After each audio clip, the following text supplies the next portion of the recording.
Om. Namaste. Welcome everyone to Satsang this morning here in Rishikesh. And welcome to all those who are joining via broadcasting today. That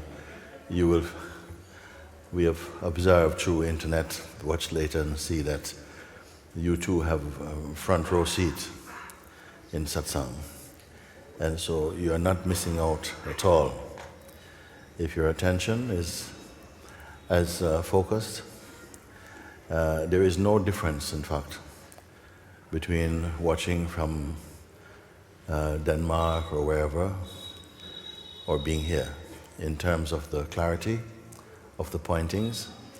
So I feel very, very much happy to say that you are not missing out in any way at all. So with that, welcome everyone to Satsang today.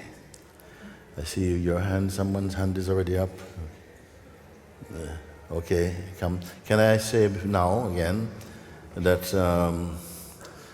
I remember speaking a little bit about the kind of questions that I'm more open to, and also I'm encouraging that we spoke basically that there are generally two kinds of questions. There are what I call knowledge questions, where people want to know about something, about near-death experiences or the different planes of consciousness and so on. And it is fine. You can hear from myself or you can read in books and so on about these things. But the questions I'm more open to is what I would call freedom questions. And it is different in this way, that when you come with what I call a freedom question, there's a sense of urgency about it. There's really behind that a search for the realization of the self. It is a very, it is instantly picked up somewhere within my being, and I feel very much in service to this type of question, because I feel when someone approaches in this way, they are really putting themselves up for really going through to breaking out from the hypnosis of conditioning and from the strong influences of the psychological mind. I feel that that is an intelligent approach, and one that really, whatever questions you may ask based upon personhood, it will not be anywhere as close to bringing the kind of beautiful result as when you come in search of freedom. Freedom is for every human being. You're using the word freedom, but actually it's another word for your natural state. And of course, we are so much interested these days in natural food and natural exercises and natural sleeping on natural material and wearing natural things and being natural. So why not be your natural self? So I hope I'm in a very comfortable environment true one, for those who are really not merely speculating or holding back your real question. Sometimes we are not so in touch with what your real question is, and while you're sitting here, you may find that it emerges by itself, and you feel compelled to put your hand up or to get my attention, and we can move into this. So, thank you. So, freedom question? Very good.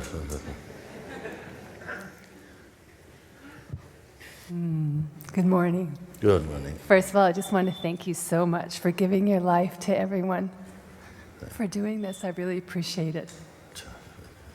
And my question is simple. It seems like I'm doing this thing, and I don't know if it's like a habit, a mind thing, where I tend to drop into awareness. It's like I feel like I go, and I sort of feel like I'm pulling myself back up in a way from what the circumstances are, so that I have a sort of a view, a wider view. Wise.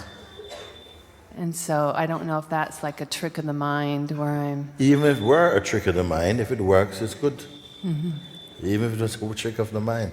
We go to many places for some psychological help and so on, and they give you a trick of the mind, and it maybe works. If it works, it works. But what I would want to know is, when you say, how I'm hearing it is that if you're in some kind of circumstances in life where you feel a bit entangled or being personal or so on, you've found the ability to sort of step back, as it were, to come to higher ground, to come up to higher ground, and to review the situations and so on. What it means then is that you're in a better place because you become more detached from them. When you say pulling back, what I'm hearing is taking some distance, and that is always a healthy thing. So you pull back, and in pulling back, you're able to see in a more panoramic way what's going on without becoming so entangled. So that is very wise. And if you pull back, supposing I saw one, did I see it, or I imagine I made one movie like this now? Or maybe I saw part.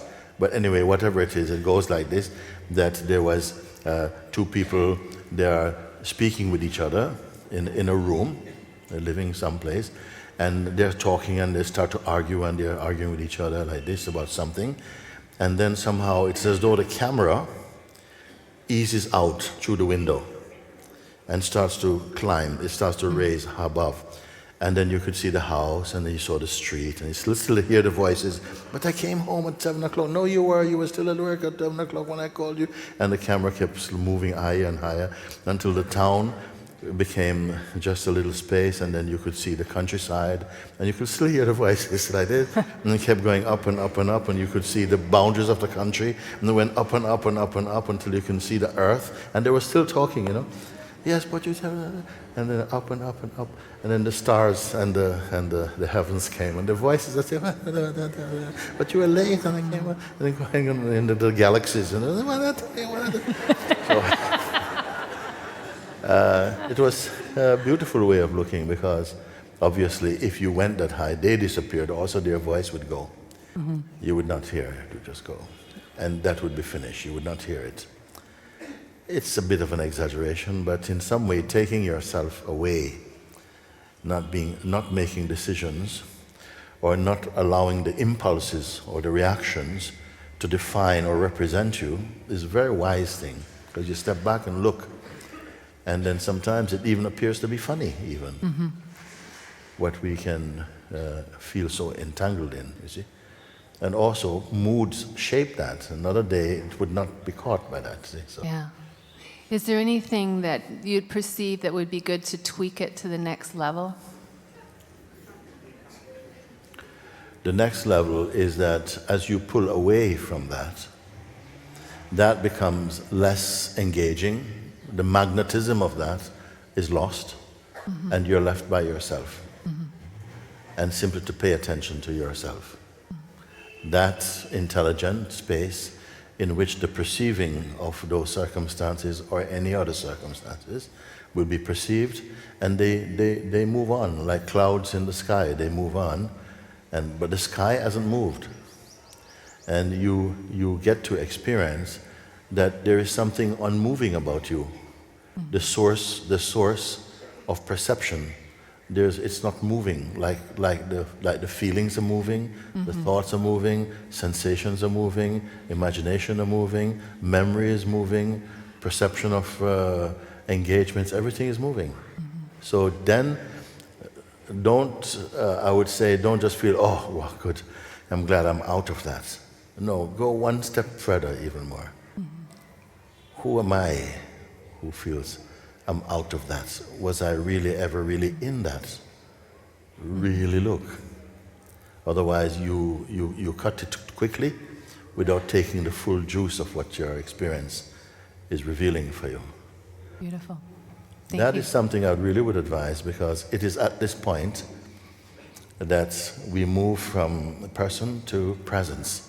You're beginning to experience from the position of presence, and that is entirely a different level of experiencing. It's much higher ground.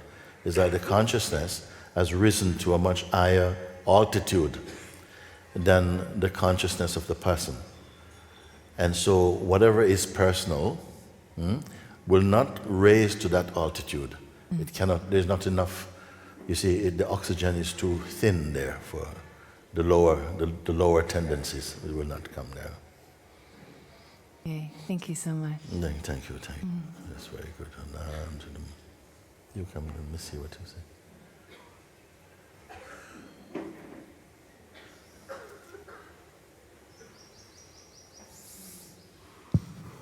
Namaste, Mooji. Namaste. In November, I left my relationship and my job and didn't know what I was going to do. And then I met a very old friend, and I feel emotional now. Take your time. And said I didn't know what I was going to do.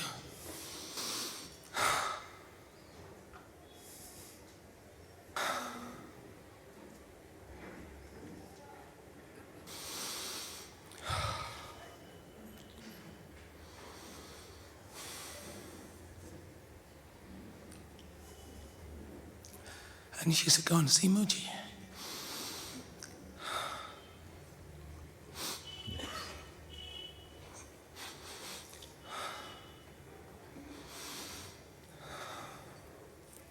Good friend. May didn't say, let's go to the pub, have a drink, and forget about it, or let's go watch a movie. She points you to a place that can help to resolve these kind of issues or things when we feel a bit lost or confused, not knowing where you're going. It's really the right time to begin to explore. It's an invitation from the universe to say, come a little this way, look from here. And so this is the best advice, I would say. Now you took the advice and you came. You looked me up or something. What happened? Well, as soon as she said, go and see Mooji, I knew it was right. Yeah. And as soon as I saw you, the first day my heart was blown open. Yes. Also, I remember that I'm a yogi. Yes.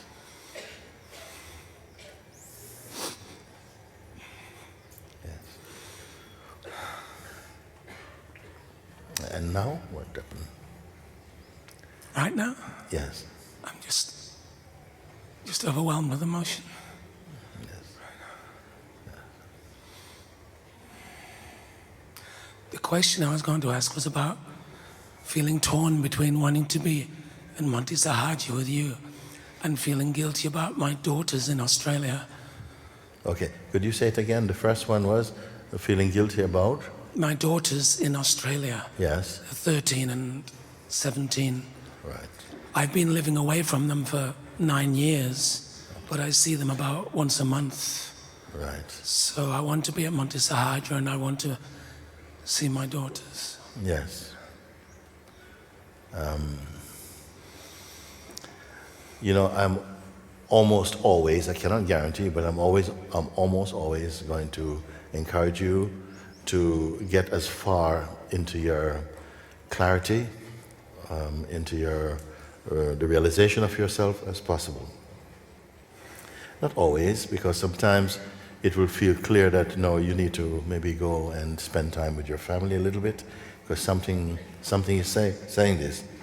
But the overall feeling is to encourage every human being to go as deeply and as quickly home, and with that renewed understanding, renewed sense of self, then move into the world, because then you become a light in the world, not just for your family of course, but for other beings also. No? We don't have to feel, yes, look, I'm a light in the world, like that, but you see that even as you move if you are a very private type of temperament or so, you may find that even as you go out, you may stop to have a coffee somewhere, and you'll just meet the type of person who needs to speak with you, or with whom you need to speak. It becomes strangely, this is amazing. I've been to a town I've never been to before, and I'm speaking with people at this level of connection. This is amazing. But it's the universe is arranging it. The self has arranged all these things to get maximum benefit from true contact, which is not just to communicate, but even commune. The communion of hearts even can happen like that. So my tendency always to look for, you want to see your daughter, when do you want to see, when can you go? I'm going to go in 2 weeks. Use these 2 weeks really well. Get everything and go and see them.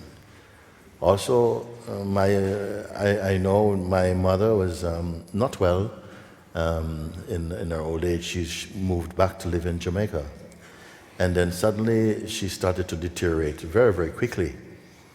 And fortunately, maybe 1 year previous, I managed to send a laptop to my sister, which was living right next door. So I had a chance to speak face to face with her. That was also a great gift to myself also, that I could watch and they could talk, and I could watch her and she could see me. And even though the connection was not the best, it was still better than any photograph. It was a living, in the moment, real contact I felt I was having. So that's also another opportunity to see them and to have a real heart-to-heart contact. Is a Skype. Skype is wonderful. It saved me actually on many occasions. So Australia is a long way, isn't it? Even from India. I mean, much less if you live in the UK or something. And I don't like long travels. And Jamaica equally. So it was good to be able to. We could talk like every other day, even if we wanted to. You see? So these are support systems for modern life. We have so much things to do. We can't get everywhere. We have friends, international friends now. You can't go everywhere. You Skype. Yeah. So that can be a genuine step also. But if it's in your heart to be free, even if you're alone, you'll find that a certain depth of internal introspectiveness come for you, and by yourself somehow you begin to wake up by yourself even. It can happen like that. I mean, certainly since November, I've found that space inside that when I was young and used to meditate a lot, I knew it. Yes. It's wonderful to be with it again. Yes. But now, in the meditations, you come to a certain place. Can we talk a little bit about that? Where is the place you've come to in your meditation? So quite often there's spaciousness and silence. Yes. And a sense of bliss. Yes, yes. And, but these are experienced and noticed also, you see? So I want to see if the meditations are bringing to you as much as self-inquiry. Sometimes we have conversations like this. See? Is the meditations, how far does your meditations take you? And is it to final? Is it take you to a finality?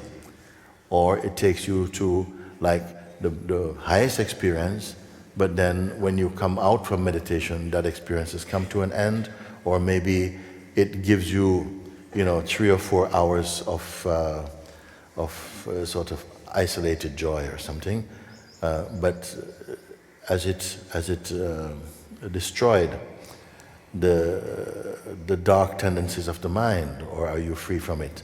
So here is where I would feel then that the inquiry should pick up now, or we can start with inquiry. We don't have to go, you see, in inquiry and see where it can take you now. I like that. Yes. So you say you came to a place of bliss, and there's silence, peace is there, you see?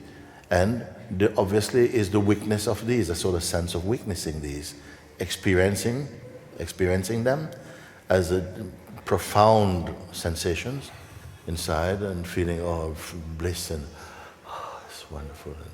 And that's your time. This is your time. You're there. You are there. Would you say that you are the bliss or you are experiencing the bliss? I'm experiencing the bliss. You're experiencing the bliss. So then there's a sense, I'm experiencing the bliss. So the bliss is still something that arises and maybe saturates the sense of being for a while, but then also it fades as you go back to ordinary consciousness or something like that. So I'm going to take the attention, let the bliss happen, let the peace is now present, a quiet joy, bliss is there, no? And the meditator is there also. So all these can be seen. All this is seen experientially, is perceived experientially, like this, okay? The sense of time maybe feel more distant as a concept, or if it becomes a concept and everything is there, no? But at some point you will end that meditation and you will say, okay, fine, whew. Thank you, and you move off to your next activity. Will the meditation follow you? You see? You say, yeah, maybe I feel really good for the next 4 or 5 hours. I'm really in a beautiful state of just tranquility, and people speak to you, and you sound almost a little stoned. So, hi, George, how are you? Oh, very nice. So, the weakness of even meditation, even there may be the concept of I'm meditating. That is a sense also appearing in the meditation, even the awareness I am meditating or something. So there's an awareness of meditating, and even the intention, the aim or intention of meditation is to what? Maybe different for different people, but what would you say is the aim, the goal of the meditation? To know myself. To know yourself, okay.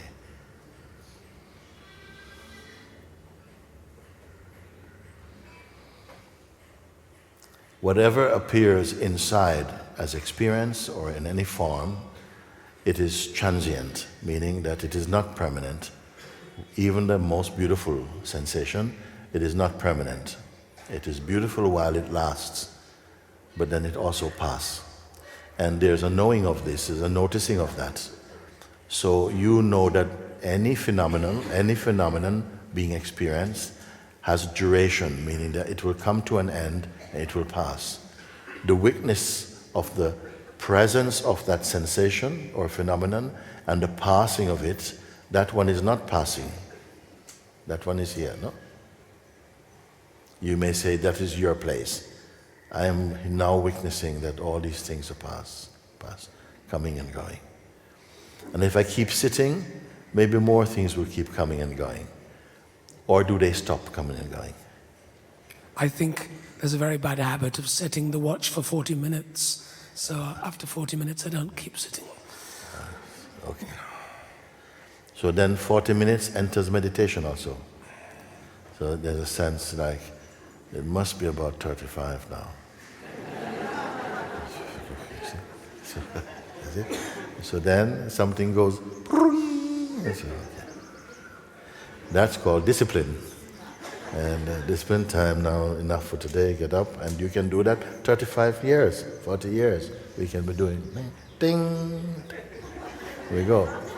With the ting is heard also, and the one who hears the ting, this one seems to have responded to the thing and now says, okay, this is good now. But there's awareness of this one as well, isn't it?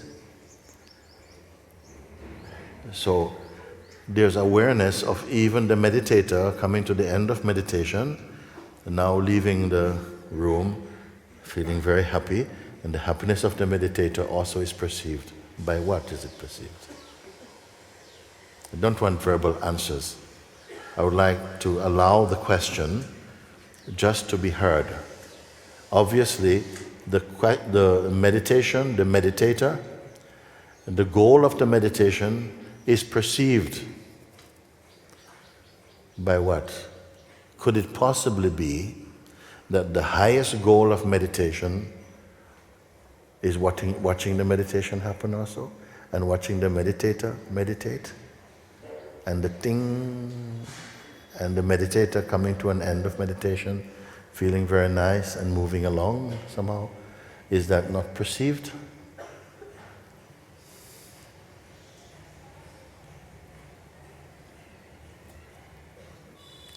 But that perceiver, is it concerned?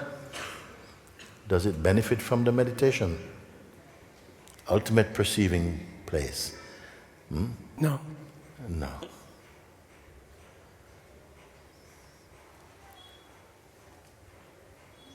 The meditation is simply a mirror in which the timeless perceives its imageless perfection. Again, the meditation becomes a mirror in which the timeless perceives its imageless perfection. What it mean then? That ultimate one, the place from where all the beautiful scenario of meditation has taken place, is taking place, and of course, let it go on. But can you say that all of that took place, including the beginning of the meditation, the duration of the meditation, the end of the meditation, the thing, the getting up of the meditator, the pleasant feelings within the meditator, are all perceived? Can we say like this? Is there anyone who can confirm like this, that it would be like that? Yes. There are a few. It's good, it's good, it's good. What is that in which perhaps amongst the highest activity for human being as a form of consciousness, to the highest endeavor, the highest activity, which we call introspection or meditation, is also itself perceived. Even its intention is perceived to have been reached or not. Where does that take place? And to whom?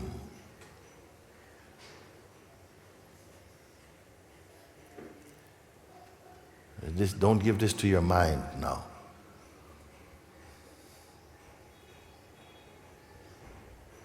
I would say even to be understanding what I'm asking is auspicious.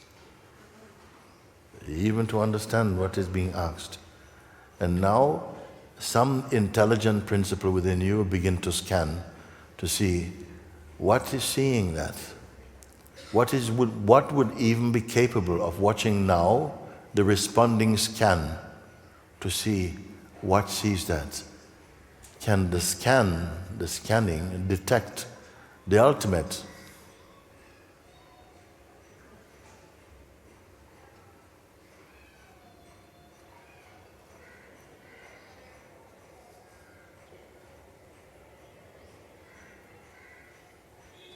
What is found there?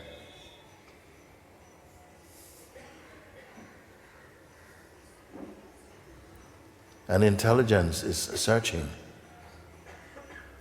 What knows, what perceives all of this?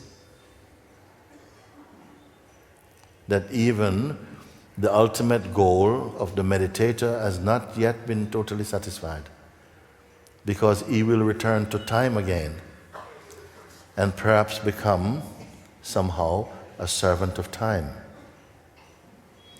He will need to go back to meditate again. He will need to go and refuel for emptiness. You see? The meditation room will be like the spiritual petrol station. You have to go again and you'll have to fill up, or rather empty out.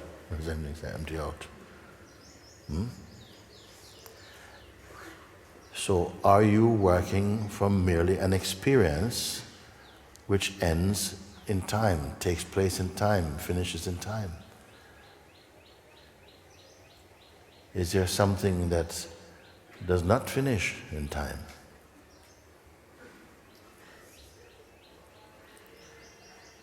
That in which the meditation takes place, the duration of the meditation takes place, the end of the meditation takes place. The meditator returns from a blessed state of a sense of unity and returns again to a partial state of unity, a kind of cocktail between the sense of presence and sense of person.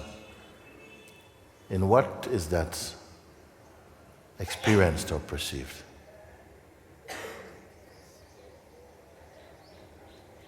Is it not in the same you, in yourself? But this yourself you cannot describe. I'm using the same thing. I would say, were you here yesterday at 12 o'clock? Yes, I was. Is it the same you I'm talking when I say you? All of it has taken place in you. The meditator is a form that you assumed in order to meditate, to reach the one who watches you meditating. Which one are you? Both?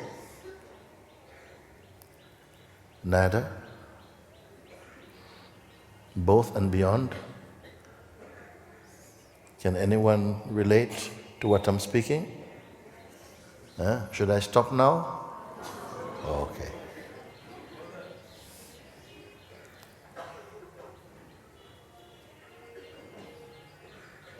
Maybe the mind comes up and says, oh, this is too much. It's very mental, this thing.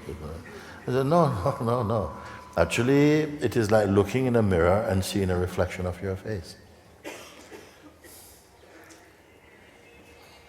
Because the fact is already proven, one of the important facts. Now the final fact. We are coming to the final fact. First fact is what? That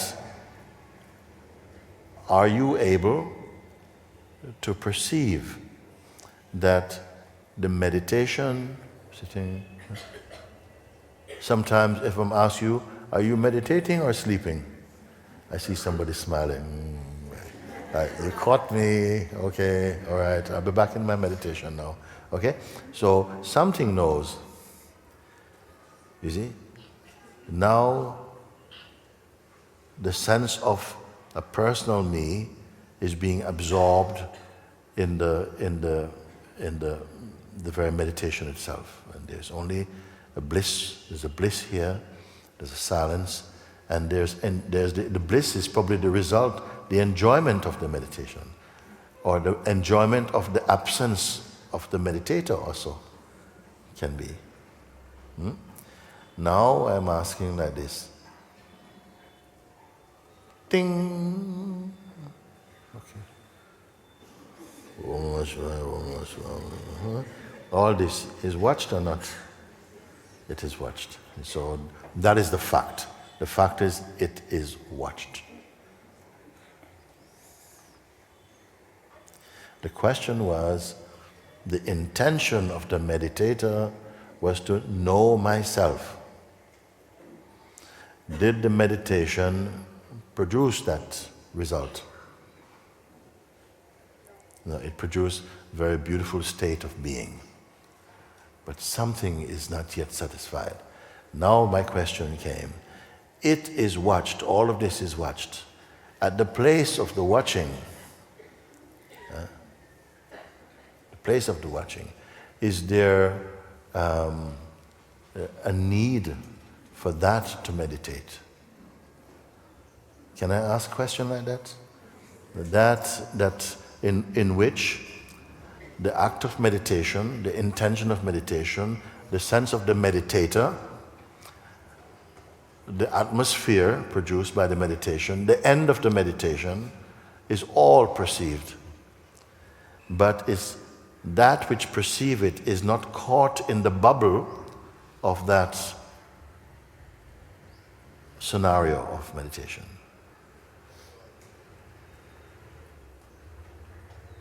What is this?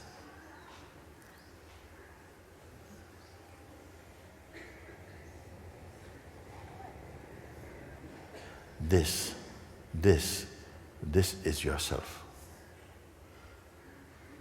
You are there or not? Yes. Yes, you're there. As what are you there? Space. Yes, you can say, you say like space, more like that, because before you could perceive space also. Space is pretty much, you can say, it is there, but it's inert.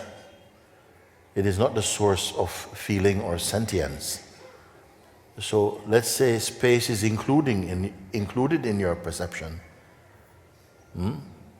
So oftentimes, for want of the word that nobody has been able to find, we say it's space-like.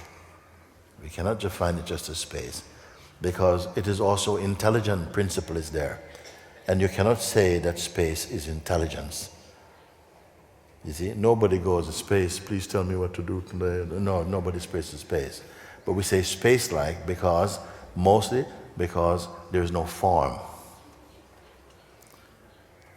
So words begin to become more negative. More than say, it is this, you can say more, it is not this. You see, in the state of personhood, we say, I am this. And you can write what you are. You can write your weight, your shape, your color, your religion, your background, place of birth, date of birth, mother, father, priest, all these things. Number of your house, on which road, all these things. They're like facts. But the more you go into your spiritual being, your spirit self, those facts, they are thinning away. They're facts for whom? That was only about your body. And this is not about your body. I've not asked you anything about the form or the shape of your kidneys. When you open your eyes, you see the world of all these beings and shapes and so on. When you close your eyes, what do you see? Kidneys and lungs and liver and spleen? No, you're seeing space. You're feeling a sense of space and unending space and a sense of silence. And this is what when you close your eyes, when you say, look within, nobody says, yes, my kidneys are in bad shape actually if I look within. Nobody say that. You say, yes, now I feel just very empty and I can see a sense of space or something. So this one, I say, you are here. Now everything you see, including the idea you have of who you are or who you take yourself to be, that is also perceivable. But yourself, if I ask you, who are you? You tend to go back again to the old regime of mind to search for something to say about yourself, to look for something tangible. But that was a reference for your person and your body, not for here. You with me? We are together like this? Now you're in that in which experiencing is experienced itself. What is here? Fear?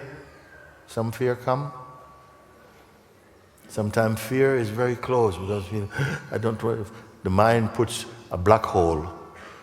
Now you're going to be sucked into this black hole and nobody will see you ever again if you go inside that, darling. Okay? And some people, whoa, hang on a second, I don't want to go in there. But others, they see that, well, I'm already here actually. And if it's a black hole, it's a very nice black hole. I feel totally, is there anything you have to do here? Or keep up? No. Do you have to meditate? No. No.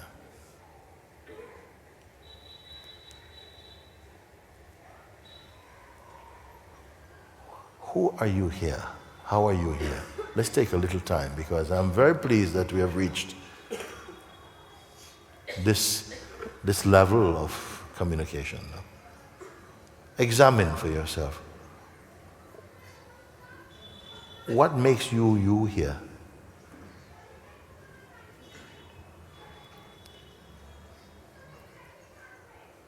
Can you see many yous in here?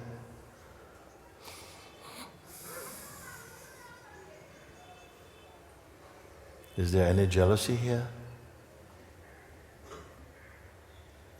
Is there any need to be the best? Nothing you can...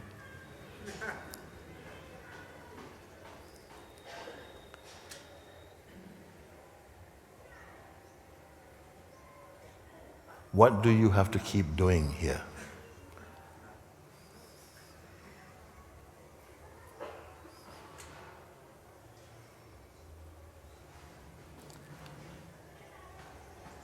Can it fade?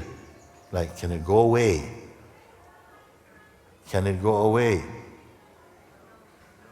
All right. Can it come? No.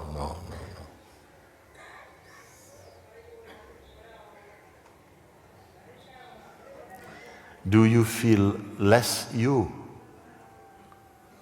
No.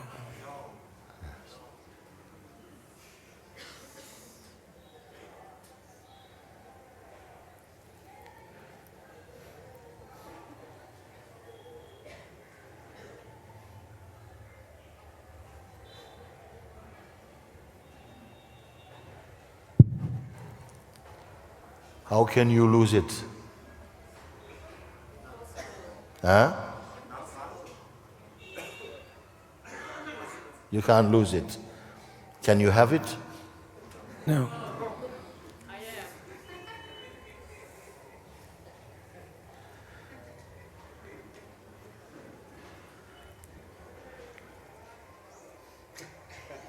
Can it be simple like this? Yes. Oh my gosh. Okay.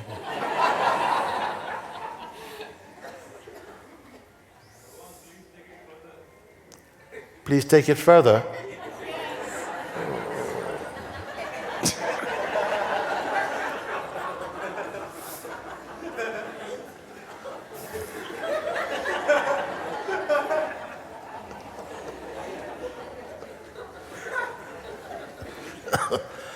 Who is asking?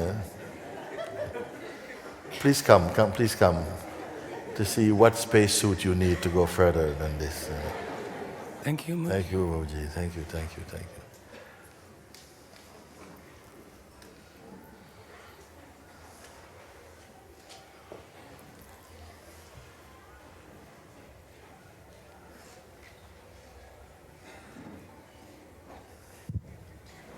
Yes. Okay.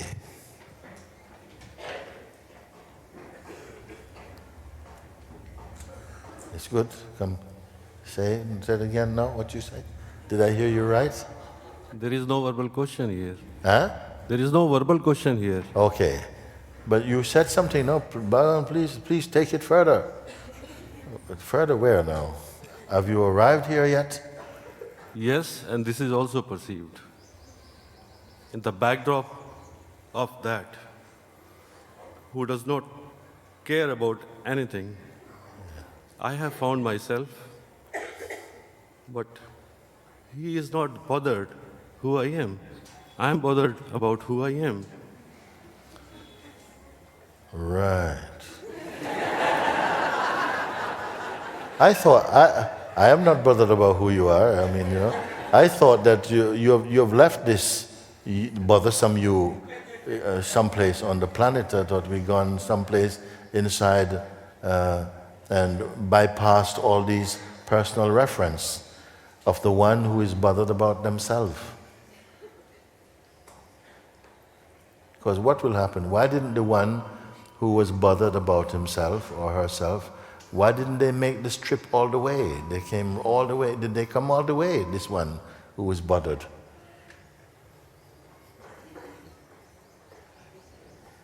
Because that is why I said you have to transmit this knowledge to me. It cannot be satisfied by words, and I cannot ask in words. No, it is not like that. Somehow you are hearing on the basis of thinking you know it, And yes, yes, yes, but I've gone there. But maybe you've only gone there mentally or intellectually. And intellectually is not enough because it's still a form of mental knowledge for you. And the mental knowledge is not satisfying. And you say, yes, yes, but can you go further? But someone else has kind of reached and but okay, if there's further, but let me just settle into this right now and let me see if there's the concept of near or far in this. Yes. Is there a concept? Is there a space for further or something nearer? Or can we go back in this? Yes, there is no confusion in this. Right. Something announces at the back. It does not announce actually. Something shines at the back. In the light of that, I'm here.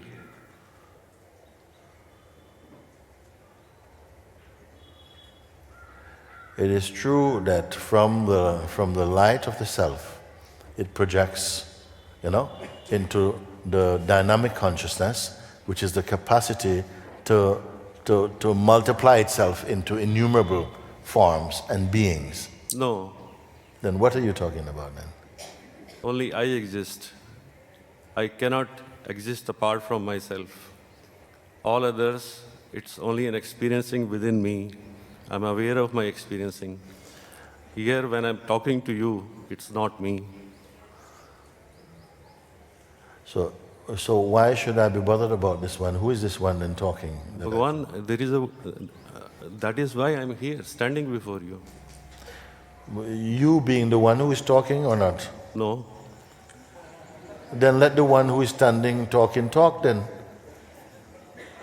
I am only interested in meeting you. So whoever this one is in front that is talking, who is not you, who are you then, the one who is standing up talking?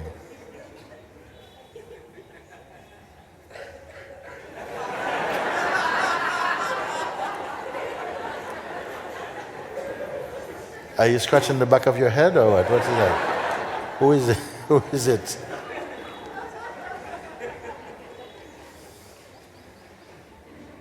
What is happening is that in the realization of the self, your senses will not stop working. The body will not just crumble and you'll fly off like a spirit, like that. Okay? Because the supreme totality has not ordained that the sentient life leaves the body upon the realization of the self. Also, the memory of the sense of personhood is still somehow in the construct, what you call a person, and the voice of the sense of the person is still there, sometimes adopting the position as the one who knows about these things. You see? But its voice and its presence should not be so pronounced now. It should be very thin, like when you take you let the air out of a balloon and just let a little bit left. You throw him, he won't go up. He falls back to the floor. The voice that's left and the sense of the person should not have this kind of virility to be saying, yes, but help me do, he's deflated because of the power of the introspection. You have understood. Your understanding replaces ignorance and misunderstanding. The voice of the apparent person has thinned away, as I said before, like sometimes how you can still see the moon in the daytime when the sun is here. Sometimes you can see the moon, but is that the moon? Yeah, nobody's interested in the moon when the sun is here. When the sun of real understanding is here, the moon of the imperfect identity, sometimes it is seen, but it's nothing. It has no voice, it's weak. And because he's weak, we can focus more easily. We can't disturb anything at all. When you are clear that yourself cannot be injured, it's not waiting for the little person to catch up.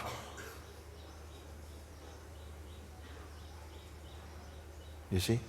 Suppose you're dreaming, and in the dream you're being chased by a rhinoceros. And you're you see? Okay? And then somehow you're walking with a friend, and you're walking with a friend when the rhino started, and you left the friend and started running. And you're running, okay? And then you come, and you're in your bedroom. Suddenly you're in your bedroom. You say, whoa, there's no rhino in your bedroom. It's just too small anyway. You're in your bedroom. And you think, oh my God, oh, I got away. Oh, my friend. Oh, are you going to be thinking, oh my God, I hope he didn't get my friend?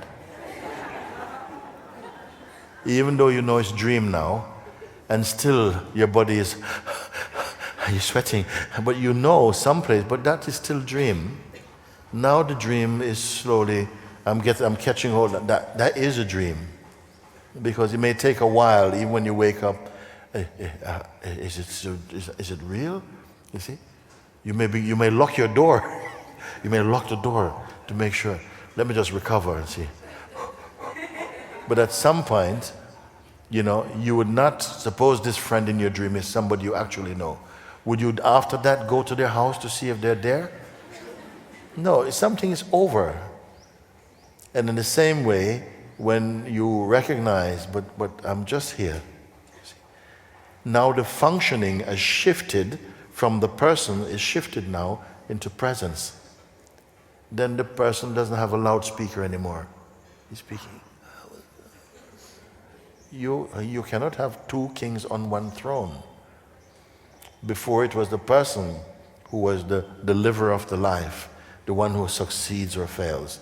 But now that has been over, you have overcome that delusion. So where is the place for this question? You should be in a state of happy or quiet rejoicing that, wow, that is amazing, this is amazing. Like I was somehow seeing through the instrument of the concept of myself as a person, that's not the life I want to live anymore. That was a nightmare compared to where I am now. How you want to represent the person now? Bhagavan, the presence is also seen as a transience. So whatever is happening in the presence... You see, this is the thing that can happen, is that the intellect can have a sense of what this means, and is rushed ahead, and now saying, yes, now I can see even presence. I don't really even care about presence particularly now. Now I'm looking from beyond presence. Bhagavan, this is not intellect, it's a direct experience. But if it was direct experience confirmed, it would be totally stable.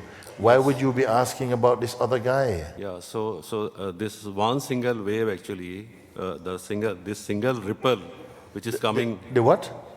The last which is coming up. Yes.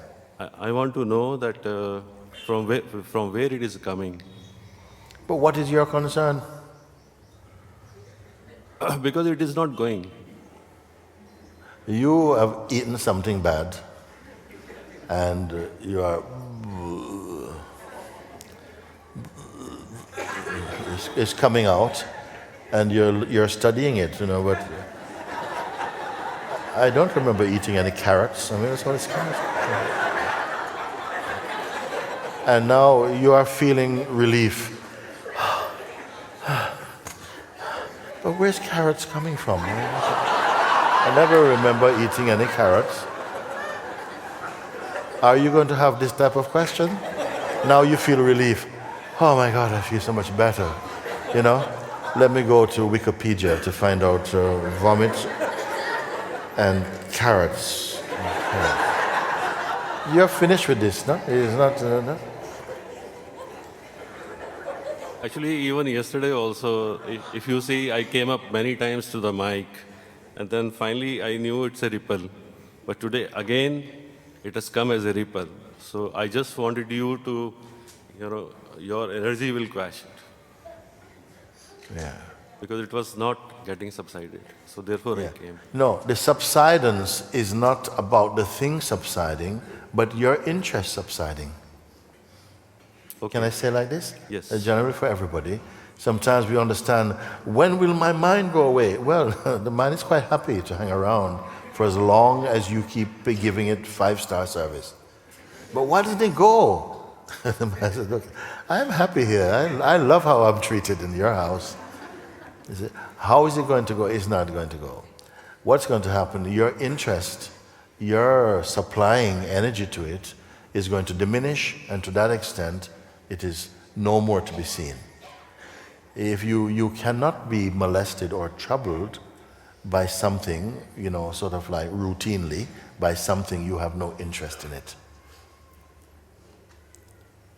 No interest in this thing. If you say, look, these flowers keep troubling me wherever I go. I say, really? How do they trouble you?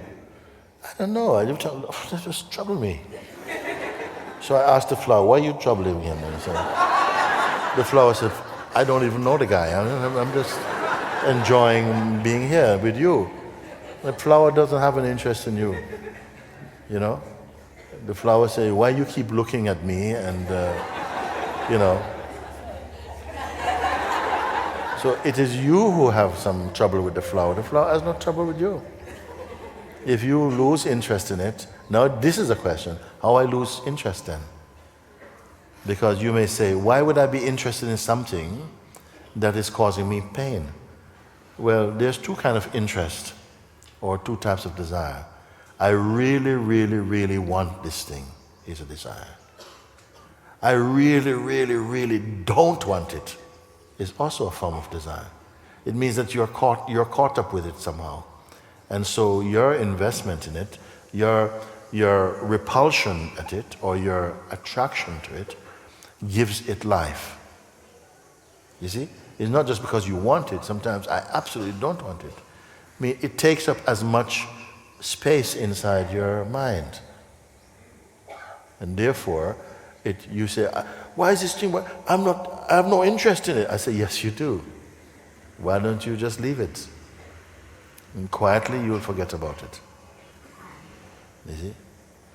Therefore, when you're pointed to the self, and you begin to recognize just the energy coming out from this, you start to fall in love with this energy. You want more of it. You feel so beautifully happy and content. You want more. When you want more of what you are, what will you want from what you're not? It's a simple thing, isn't it? Even child understand this thing. Yes, Bhagavan, thank you. But of course, because often in the human form of consciousness, we are attached to experiencing and habits, and so we have to go through the thing over and over and over again, and each time it's getting thinner and thinner, and until one day you just don't notice it anymore. Actually, probably in your presence, somehow this got disengaged and came up, and that is how. So Yes. that is the. That is a good point you mentioned, because sometimes the people, they're not in touch with some of the negative things that we have absorbed consciously or subconsciously in our system. And in satsang, it triggers it's like a little earthquake at the bottom of the ocean, and all the bubbles are coming up, okay? And then we say, I don't like the way I feel when I go here, as though the satsang gave you those feelings. No, it is releasing them, because when it releases them, sometimes you feel worse than before. But then you're encouraged and reminded that no, somehow you are detoxing, and you're just, the beingness is simply now burping out that which was not serving your peace. And once you've accepted that, something can relax with it and let the rest of it be taken out. That is the beauty of having Bhagavan, you here as a living master, because the where to stop and what is false and what is true, these clarifications and the clarity only comes in your presence. And they grow stronger in yours also. They grow stronger in your presence. And at a certain point you start to realize that the tendencies and the powers and the intensity of your actions and reactions become less. You're less concerned about it. There's more a stable sense of presence here. It's not reactionary. It's not easily disturbed. So these things have moved out, and there's more a kind of solid kind of emptiness where you are, and full of joy also. In fact, the mind was saying that I should talk to you one-to-one, as if this is the most guarded secret, some kind of a sapphire stone you have, which you will only give to me. That is how it was coming up. And it had to crash like this in your presence today, like that. Bhagavan, so nice. Thank you so much. Thank you. Very good. I'm wanting to see you. Yes, you come here for a minute. Yeah, this one, she's... Yeah, her for a moment. I want to see what you have to say.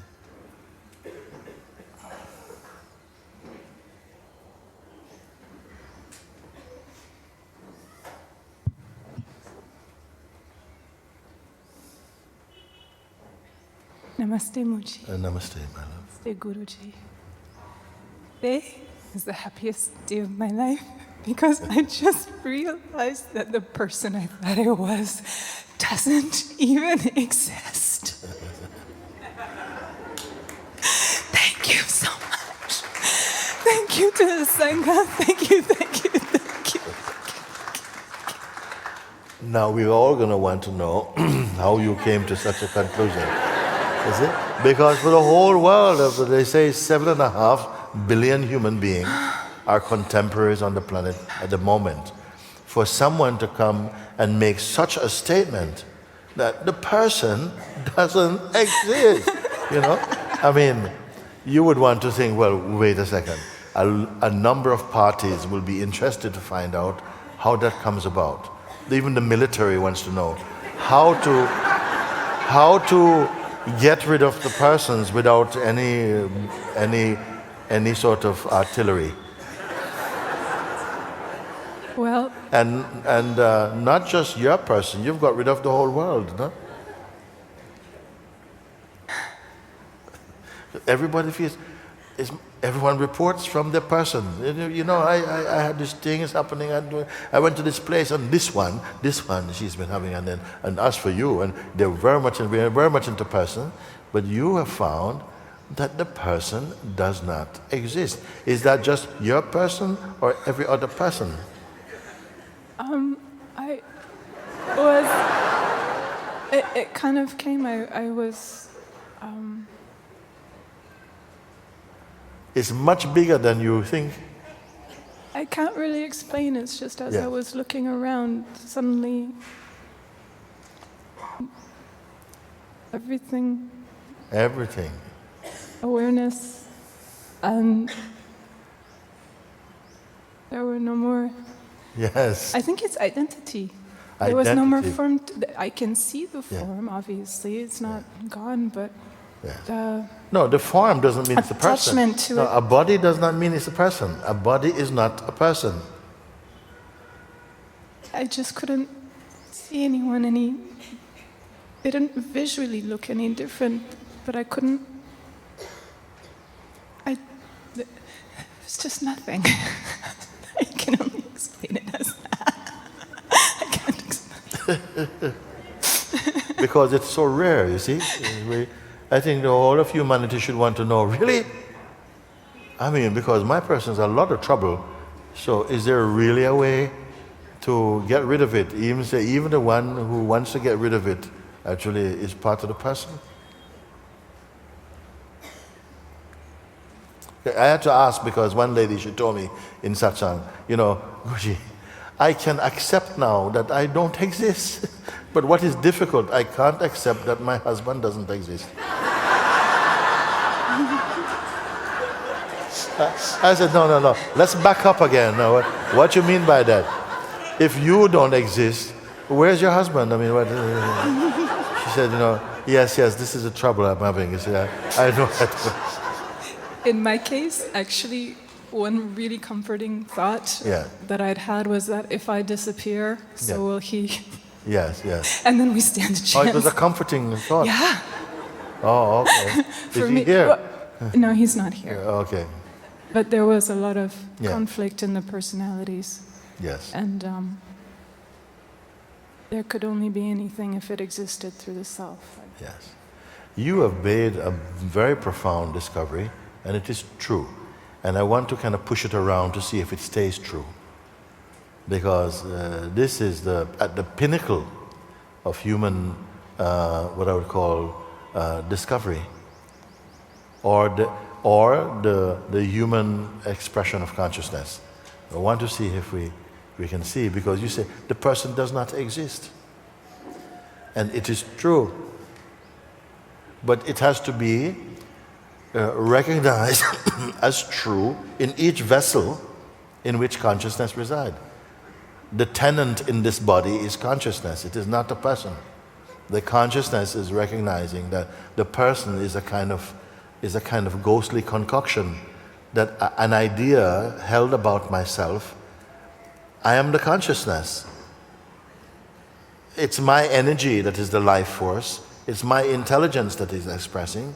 But when it got caught in this software called a person, it was expressing like this. But the person doesn't exist. It's like you speak to a speaker, and the speaker, and you say, oh, she's speaking, but it's not my voice. That voice is not me.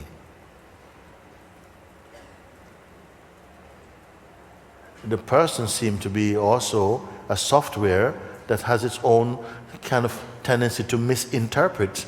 How does that work?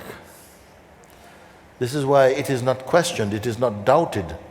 All our experiment into self-awareness, for most part, falls flat, because at the end, the person is conducting the inquiry.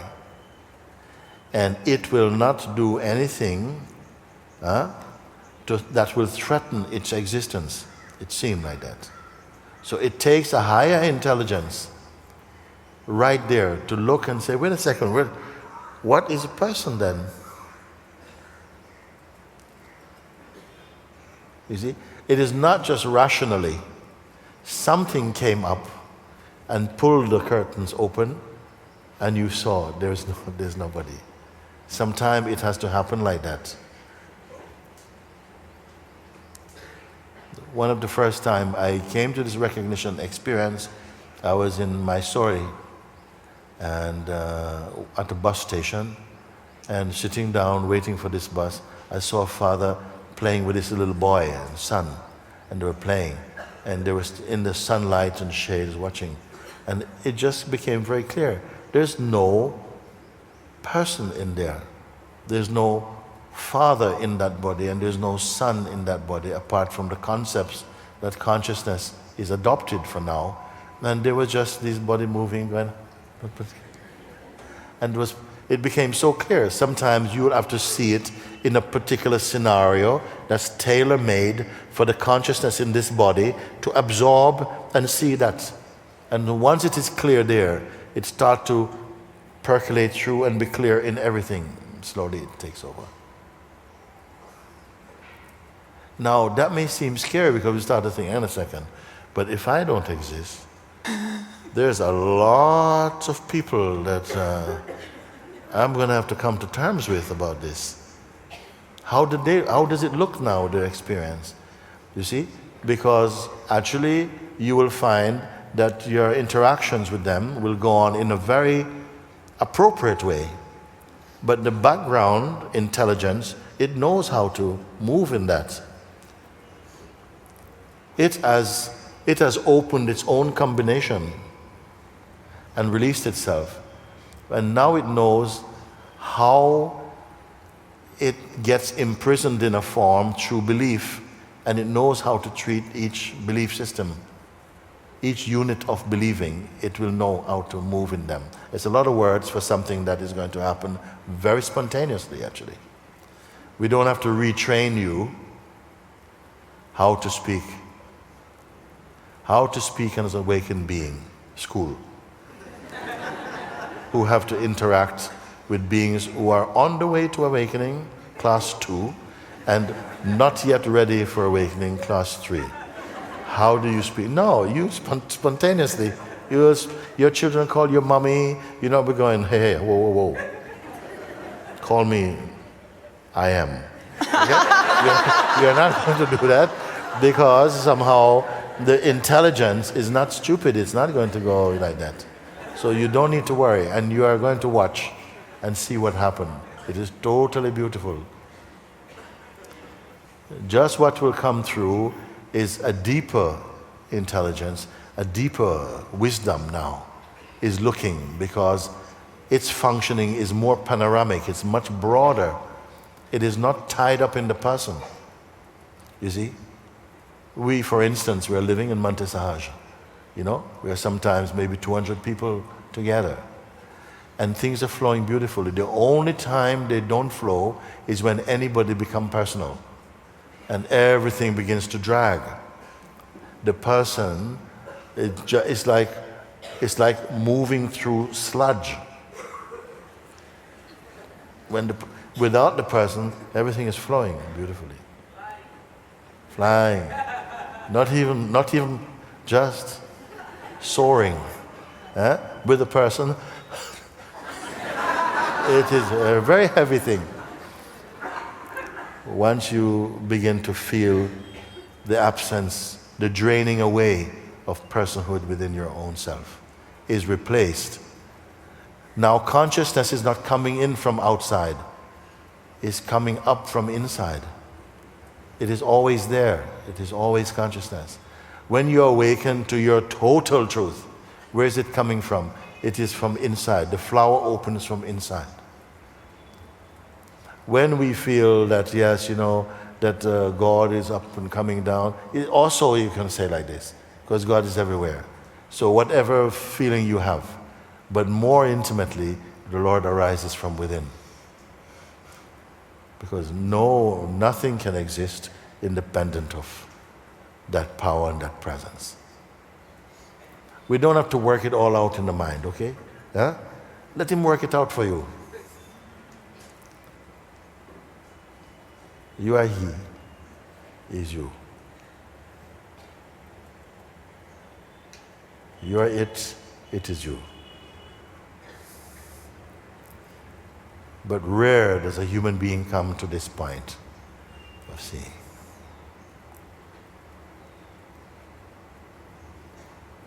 So is that a burst? And now it's wah, wah, wah, wah. Or is it like? Still there. Is there? Still here.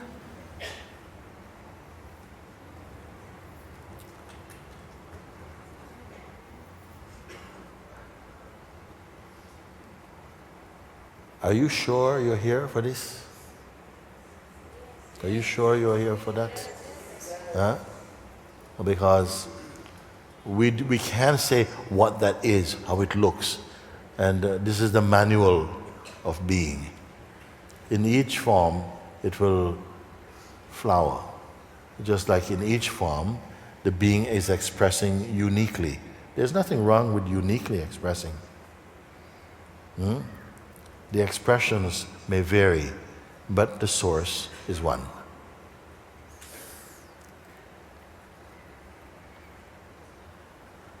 You're not going to be turned into some android.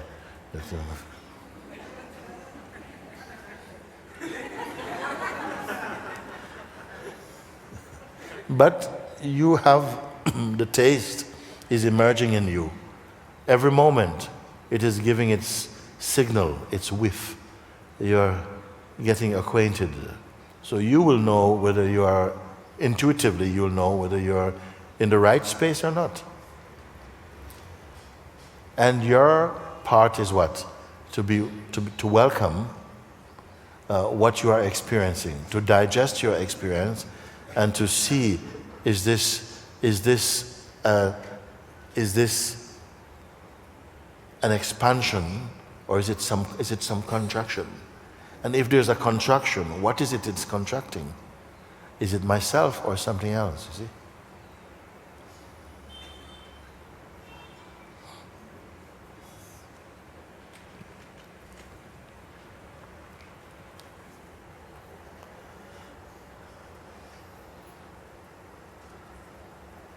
So don't think how you're going to be. Don't think how you're going to speak. How are you going to relate to others? Don't worry about it. It will be automatic. It will be spontaneous. It will be intuitive. It will be surprising.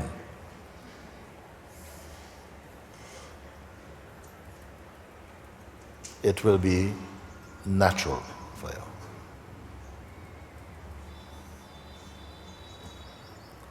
Very good. Okay.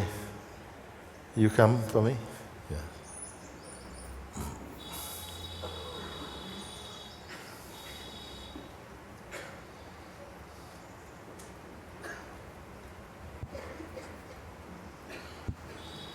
Hello, Mooji. Hello, love. I don't have a question, but I want to expose something. And I've been lucky enough to stay in your presence for several times during last years, but somehow when I'm online at home it feels deeper, and it's as if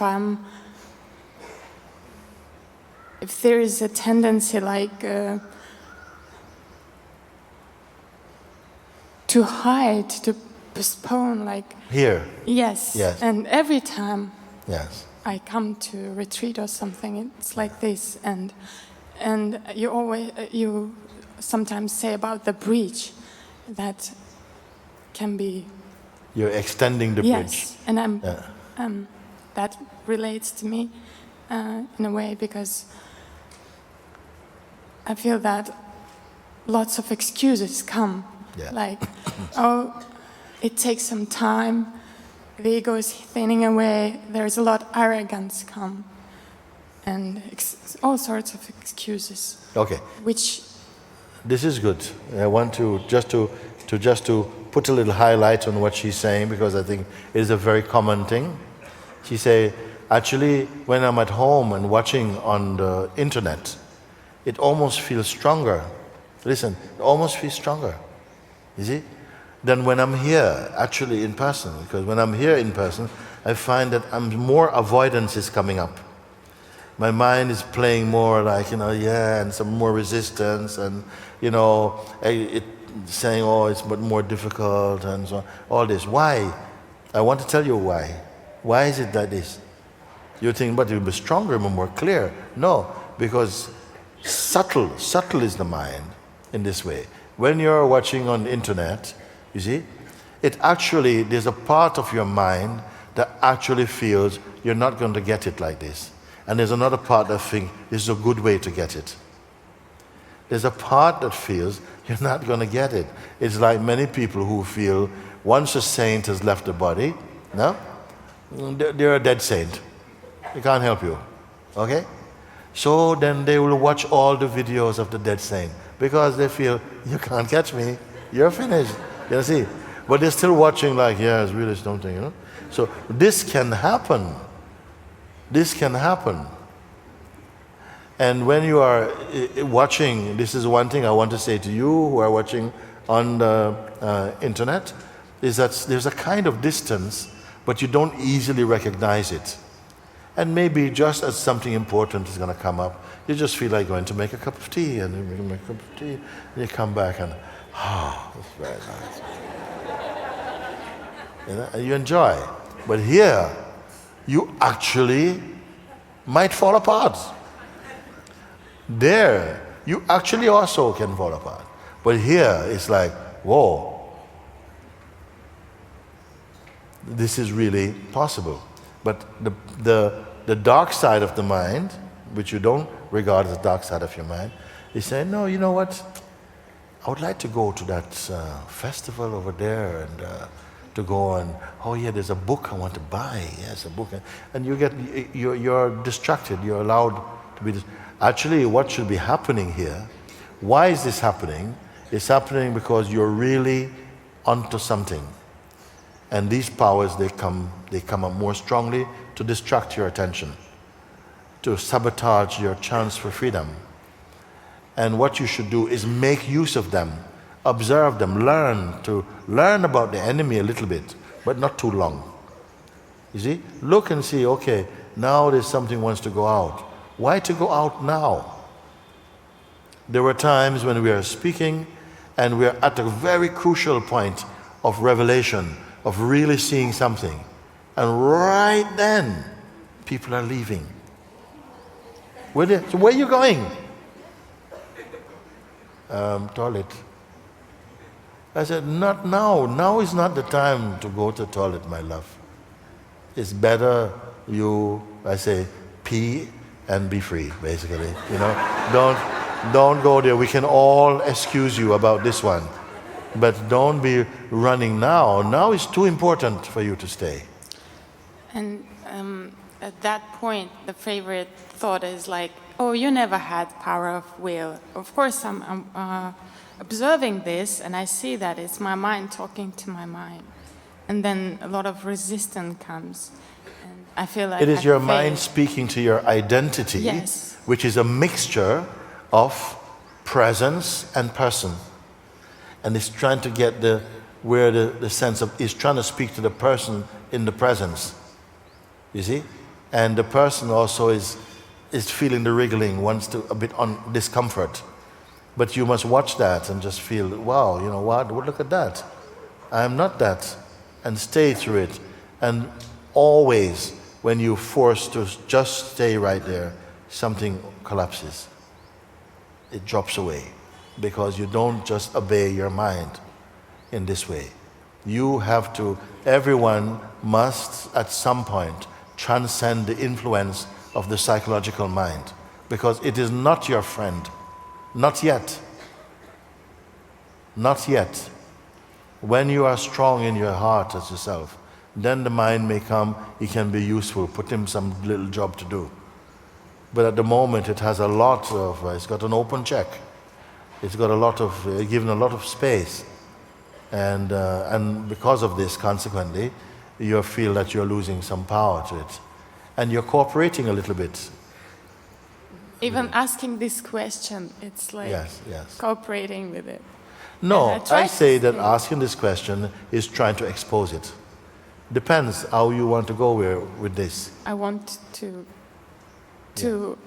I don't want to be like a vampire hiding in the shades. Once you begin to expose like this, then these gremlins is like hiding behind a sheet of glass. They'll be easily exposed, and you just stay as what you came here for. You came here for this, and right here, it will try and take it from you. You came here for this. You see? And it does not have to be a long battle. It does not have to be a long battle. It can just, your strength, your resolve for freedom will determine the duration of your transcendence. You will break him. Because you have the advantage, first of all, because it's only you have to fully realize. You only have to, and you are already the self that you are searching for. Thank you. Very good. Very good. Thank you for coming like that. After you can...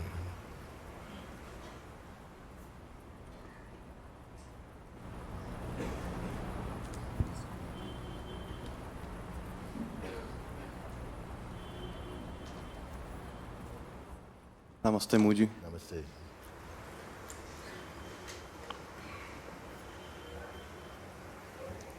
So,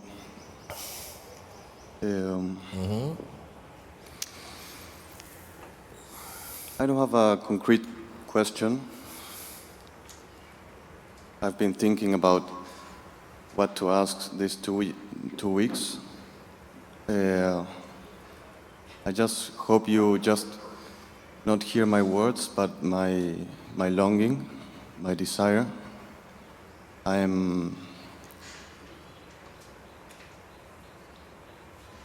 feel like I'm in I have nowhere to go. I'm out of moves. This is already a very, very auspicious position to find yourself in terms of your yearning for freedom. If you have run out of moves, then it cannot take long. Where you can go when you run out of moves? You're cornered. If you're cornered, where are you going to go? When you're cornered, there's only one thing: you try to run through the legs. But I'm wearing a skirt. And so what you going to do?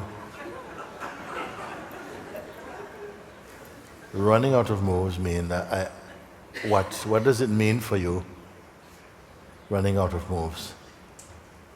You have nowhere to go, and so what's going to happen now?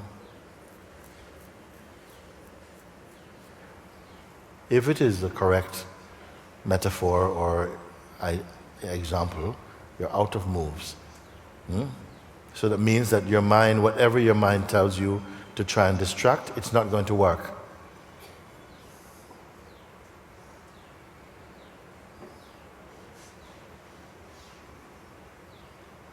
Yes, but I think I have still some illusions going on, and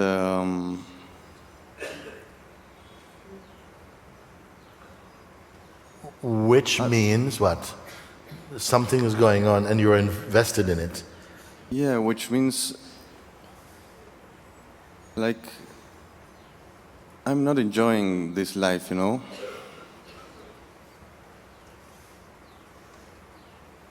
I'm honestly not enjoying this life, and there's nothing missing materially, you can say, but there's something that it doesn't feel right.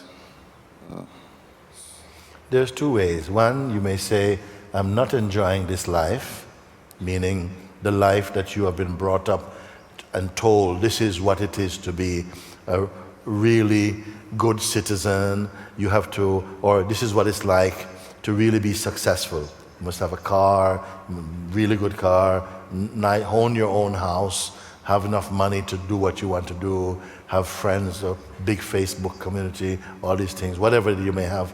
And some people, it's not for them by choice, and others, because they're tried, they can't do it. And so they may say, I am not enjoying this life. But you are life. Life is not something that you have. You are life itself. You are alive, and you have this aliveness of life. You see?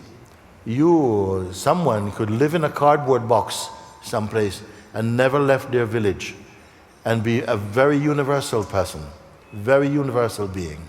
More universal than somebody that goes all over the world, every month they make 6 trips to some new country. What would make such a difference?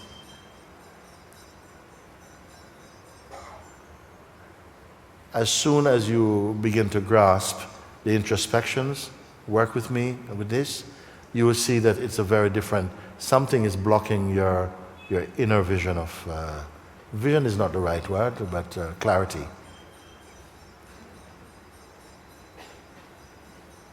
Because left alone to yourself, not running after things, you naturally begin to enjoy. In fact, it's the real meaning when someone say, I enjoy myself. We think, I enjoy myself doing that. But it also means I enjoy myself. I enjoy this joy of being the self. The only way you could not enjoy yourself is that you're giving a lot of attention to your mind, which is making all kinds of crazy projections, and you don't know how to come out of these projections. Maybe, yeah. Maybe like that. That's why I'm here.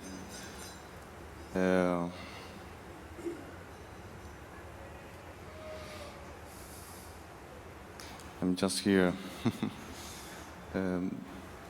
So when you hear me speaking with others, do you listen to what I'm saying? yes, Okay. Do you follow my pointing when I point? yes. And where do they take you to?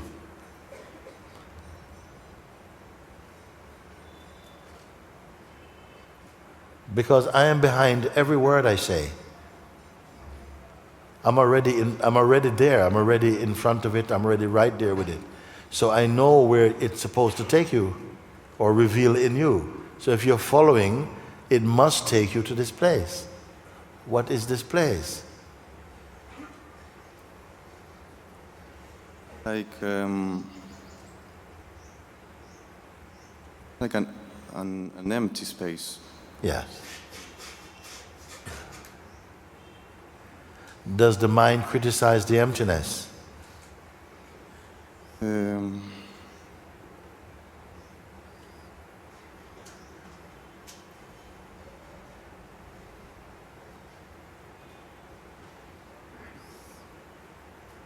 Maybe, yeah.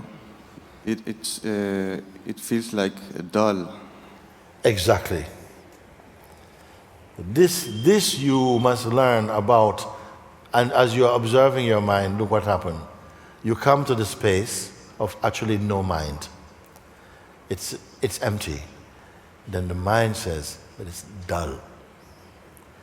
And because of the habit and the relationship you have with the mind, you accept this. It's dull. Yeah. You purchased it. You purchased this suggestion. It is dull. You have not landed in the emptiness, which has depleted you of your personhood and person noise. It doesn't allow you to enjoy the spaciousness of emptiness. You see? It says, but it's dull. And right through your life, your mind has been telling you things like this. You're going to meet this person naturally, and the mind goes, it's an idiot. Oh, yeah, sorry, no, I don't talk to you. And this person could have helped you to bring you to a much, you don't know what the gift was coming. Your mind is sabotaged, maybe over and over and over again, because you've listened to the voice without discerning, is this voice true or not? And now here, as I'm pointing you, come to this place of the emptiness. It's where I am. It tell you, dull, dull. Yes, wait and see what Mooji has to say next. So you missed it. You missed it, you see? You are to stay here. So if Guruji says to stay here, let me stay. My mind is going, yeah, but it's dark though. What can you do here? There's nothing to do. There's no fun. There's no people. Shut up. No, I won't. I'm your friend. You see?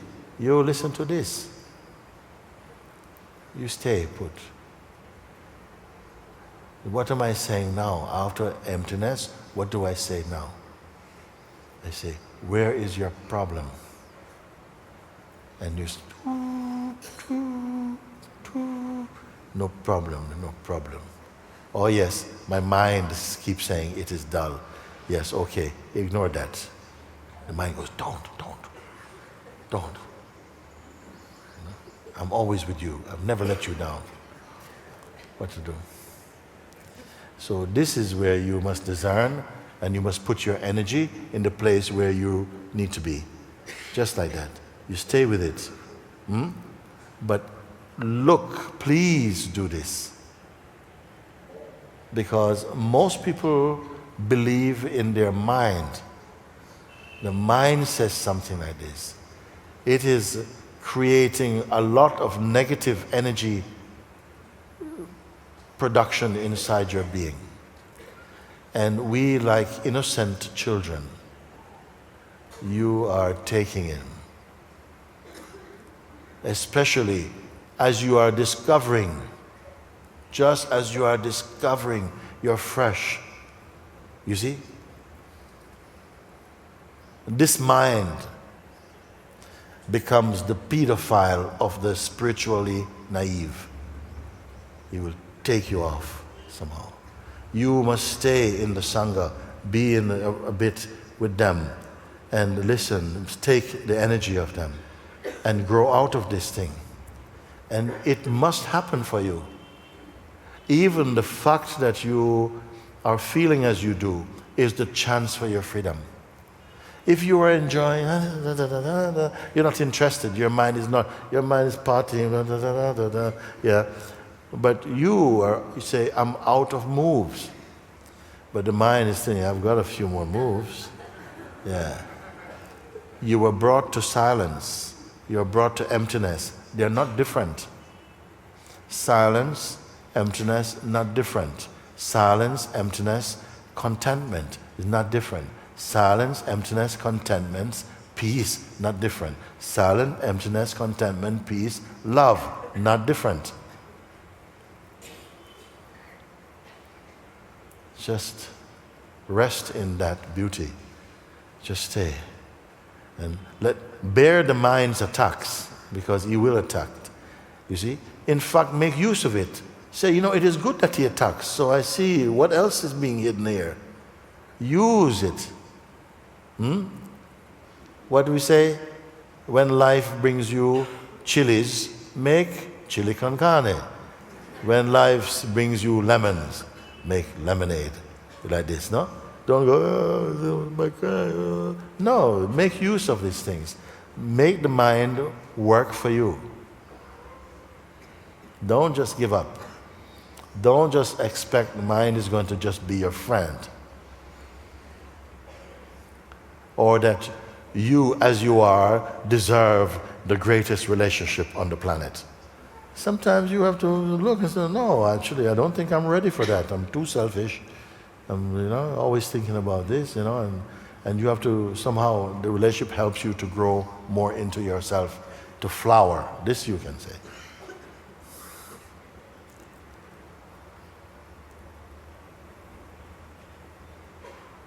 I want to expose something else. Yes. Okay.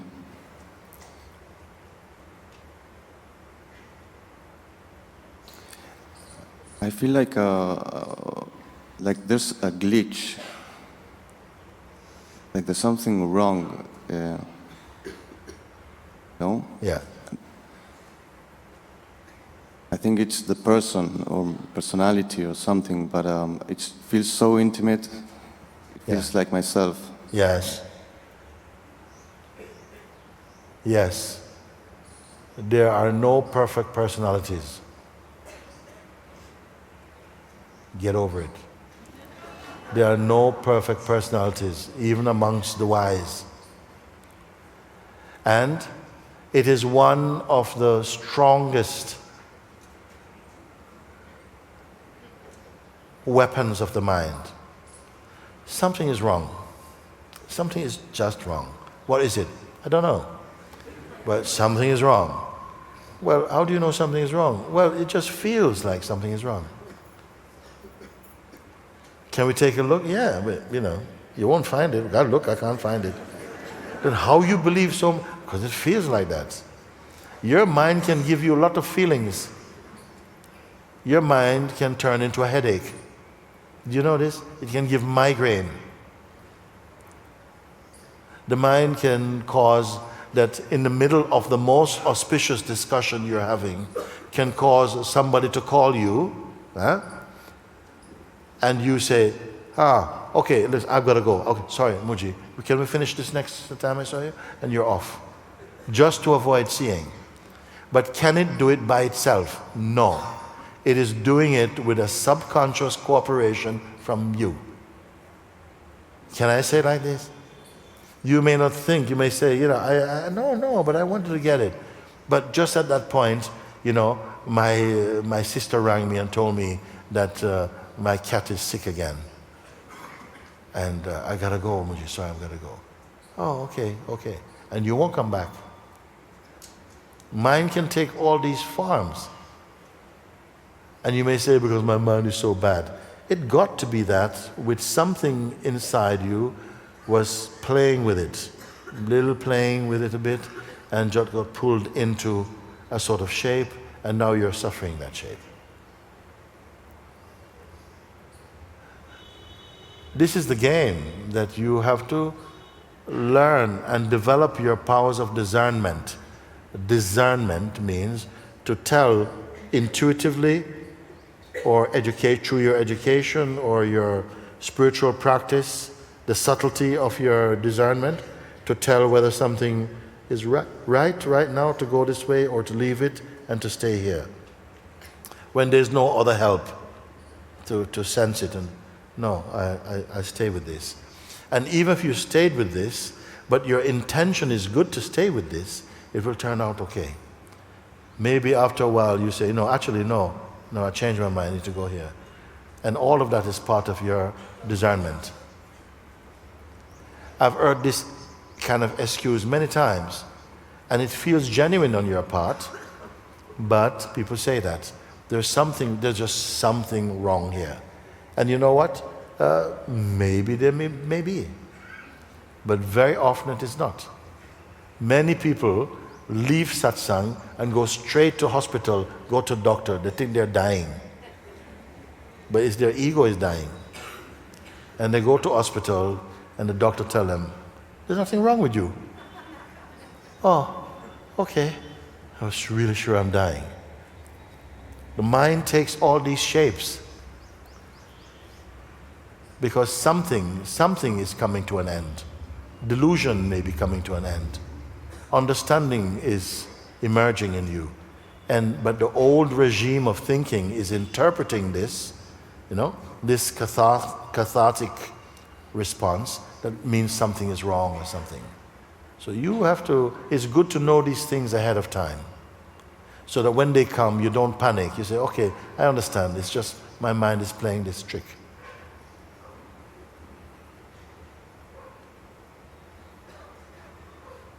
Nothing is wrong with you.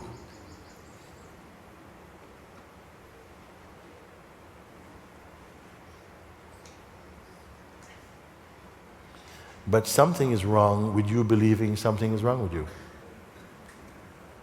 If you keep holding on to this and believing how it feels, then somehow you'll feel locked into that state.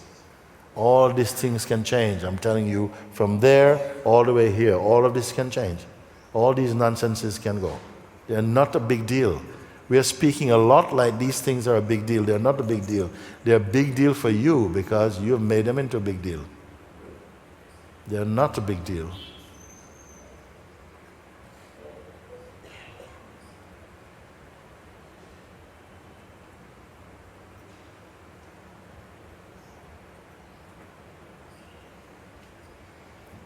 This hall full of people should be the happiest place in the country right now. I look at you all look like you're about to...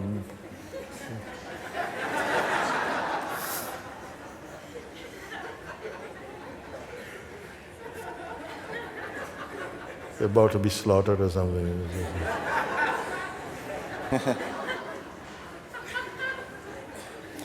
Okay.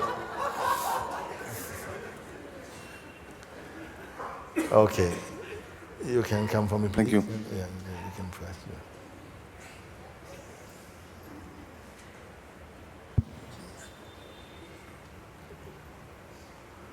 Yeah. Namaste. Namaste. Master Mooji. I want to taste or experience the total freedom. So, is that possible for Master Mooji right now to give me a kick so that I would fall out from the egoic mind and fall into the total freedom? Is that possible? I would love to think it is possible, but whether it will happen, I'm just open to see with you. Because I can't guarantee, look, I'm going to give you this. Actually, for most people, if they're really open, I can bring you to no mind state. But whether that stays or not will depend on something I cannot guarantee. But with everybody who come, I can tell you, if you come and you say, I'm really looking to see where I'm very up for it. So I cannot give you a guarantee, but I can give you as much as it takes on both our part to see how far we will go. So right now, as you are standing there now, you say, what have you understood in yourself? Give me something to work with. Right now, I feel my heart is beating. Hopefully, good. Heart is beating. You're aware heart is beating. You're aware heart is beating. Okay. And what? And now I hear my ear is ringing. Yes. Yes. It's good. Keep on.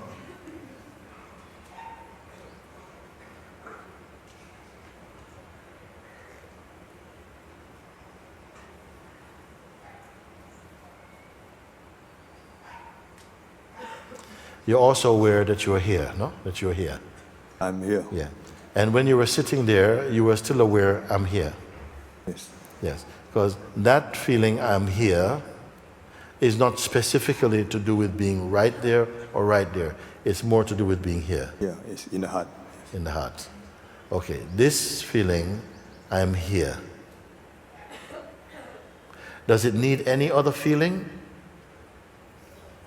Does it need anything else to feel I'm here? No. No. Is there any confusion here? No. Is there been any confusion here? No, I just feel the pulsing.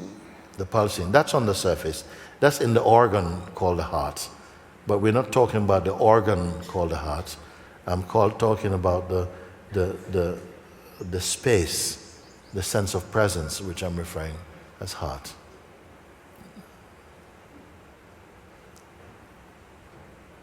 The self place, the feeling of where you are. If you are speaking very passionately to someone, you do, you're talking to me, something is here. You feel here, in this space, which is not merely a physiological center, but it's an intuitive place of your beingness, your place of being. Does it have to associate with anything else to be? Feel, now I am here. Yes. Yes.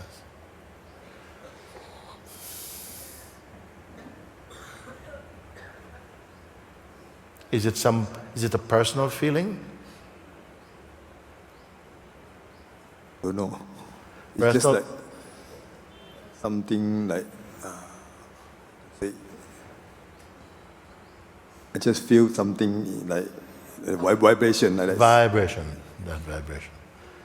That vibration, the awareness even of that vibration is taking place by what I call presence. The conscious presence is aware of itself. It's not, you have not been talking about your mind, you're speaking only about the state of presence. So there is no complication, there's no trouble in that place of just a sense of presence. What can change that? Can anything change that? Just from here. Mind goes off and says, I don't know what to do. But that's almost like another room. But here, in the space of being or presence, it is just simply a space of being or presence, isn't it? Yes.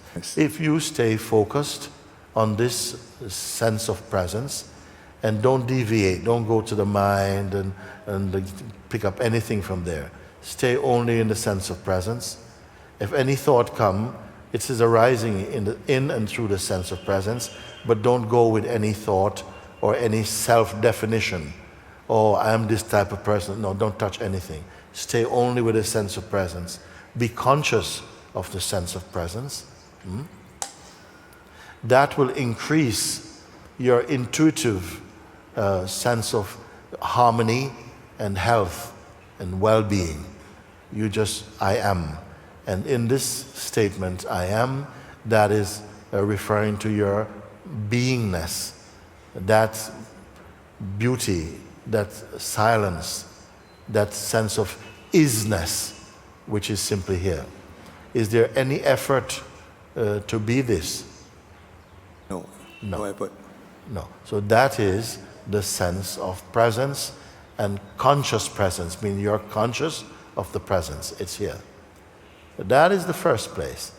If you stay focused on this, whatever ideas the mind come in to try and attack you, they will not go far. They will just collapse right there in front of you. They cannot penetrate into the sense of presence. You see? The mind becomes weak when you are conscious of your sense of presence. If it is firing arrows at you, it's like it's firing them underwater. It's like throwing stones under the water. It is completely weakened because of that. And your interest, you will not be disturbed by any of that. That is conscious presence. It works for everybody the same way. That is conscious presence. So that already is easy for me to point out to you, partly because of your openness and your receptivity. That is a sense of conscious presence. Now, if I say, which I am saying now, just to stay consciously observing and being one with a sense of presence, now you may wish to go and sit by yourself a bit more and just to stay focused on that. But don't running away from life, not running away from life. You may find as you sit with the conscious sense and attitude and attention in the sense of presence, this vibration becomes even more strong in you. That is there right now. You will find that if you are speaking with people, the sense of presence does not go away. It is underlying your communication with people, your movement in life is being carried in the sense of presence. That is an important indication that you are established in the sense of presence. You don't have to start choosing what kind of activities should I do to be more staying in the sense of presence. It will not matter. Live spontaneously in the sense of conscious presence. And then by itself, at a certain point, when there's no doubt that there's the conscious presence is continuous in you, and it is not a job that you are doing, once you know this, then naturally it will begin to be noticed in you that even the sense of presence is also noticed, like as though it is watched from a deeper place. When it comes to that point where the sense of presence is being observed from a deeper place, you have reached the place of the unborn, the unnameable, the unspeakable, what may be called total awareness itself. You have transcended everything that you are meant to taste and transcend in life. You have become immortal.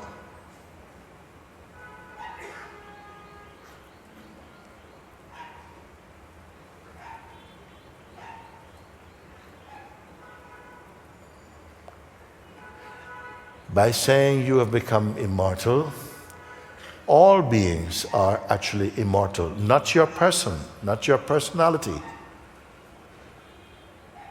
But when I say you become immortal, I mean that you are free forever.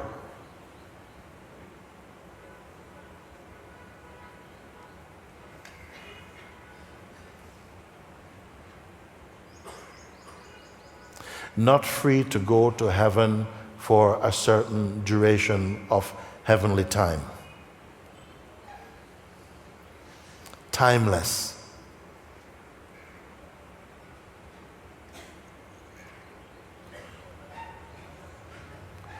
So this advice I put before you, stay. You are already qualified to be in conscious presence consciously, because easily the words flowed towards you and you have grasped them. That is conscious presence. Continue to move in this conscious presence, and you see, but it's not an effort. It's a joy, in fact. It's a joy. And wherever I go, I find the background is conscious presence. Doesn't matter what I'm doing, it's all happening in conscious presence. You continue like that. That is happiness. That is joy. That is contentment. That is wisdom. That is life. Thank you, Master. This is the simple like that. Yeah. Thank you. Very good. Thank you, Master. Thank you, thank you, thank you. Last one, we'll do somebody here.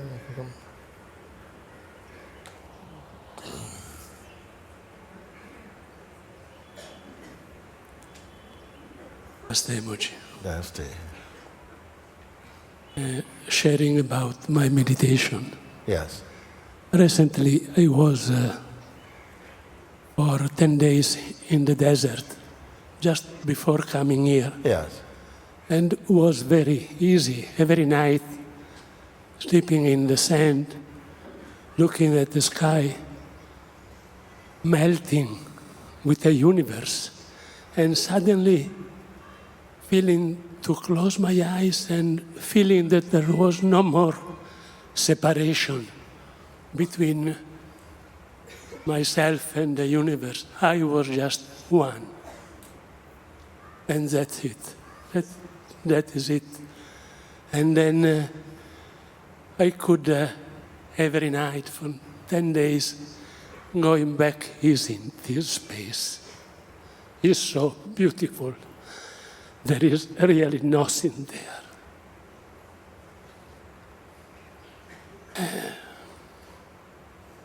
Then going back to reality, I mean going back to town, going back to meet people, coming here. I stay with this feeling that that is inside, that is there, that is in. And I can see that watching myself doing inquiring day after day, sometimes I see my difficulties of reaching back this space. And then Yes. I reconnect again, I stay a few days, and then the spiritual ego is coming. It's like suddenly I am aware that more I stay in this space of absolute recognition, more at a certain point, a spiritual ego is coming. That is your lot, and you must go beyond that. If you are destined to go and live in the desert, you would be there. There are other people living in the desert and who they don't have no awakening experience of being one with the heavens and so on. For you, maybe coming from the West and having this experience, it is something that it is wonderful.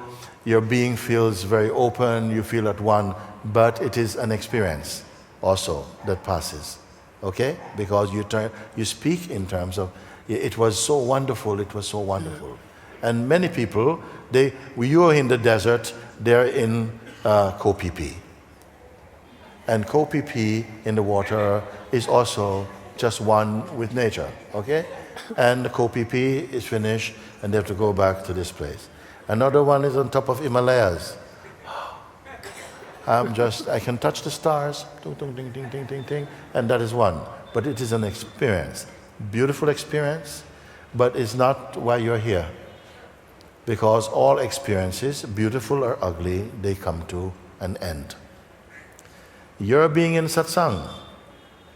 And sometimes you have to put up with people around you, and you're sleeping in a place, people are snoring next door, and it's not the most comfortable, and it's getting hotter every day, and inquiring, and It can also become mechanical, but sometimes you just hit that point, a point which is greater than sleeping in the desert, greater than swimming with stingrays in Koh Phi Phi, greater than sitting on Himalaya and Kailash looking at Shiva moon.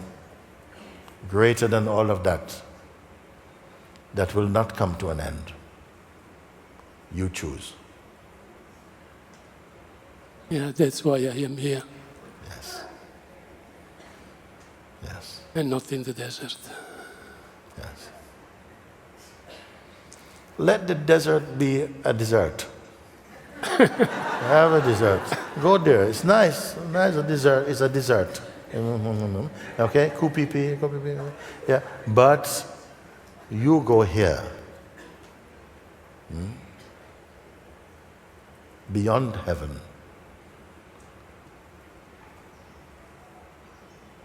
You find that. Then wherever you go, even in the most filthy looking place, you're here. Wherever you go, you are here. Be established here. You see? This is the place everyone can go. Does not matter what your background, what your religion, whether you're rich or poor, whether you are a pygmy or whatever it is. This you can find. This is the God inside you. This you can find. This universality is open to all human beings, all sentient beings, all intelligent beings, but certainly all human beings.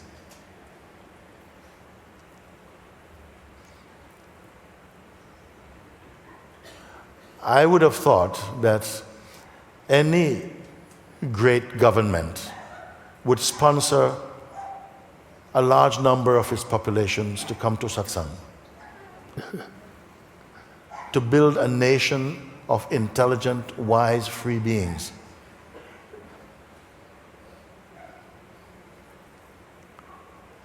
Let that be their artillery. I would think that would be a very good idea, to begin to remove fear, to let human beings prosper in the way that they truly can really blossom in real beauty, unfading beauty. But this is your chance. You have come. Now, we don't know when the politicians, if they will ever do that. We're not waiting. You have come. You can do it. You can be free.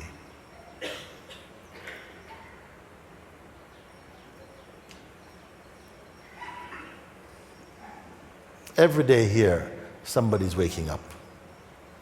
Every day here, somebody, at least 1, 2, 3, they are waking up.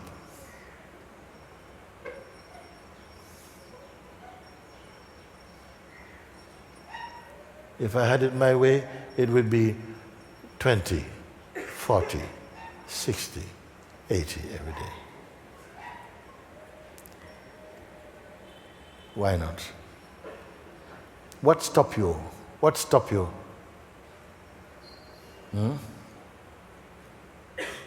Because the mind cannot stop you.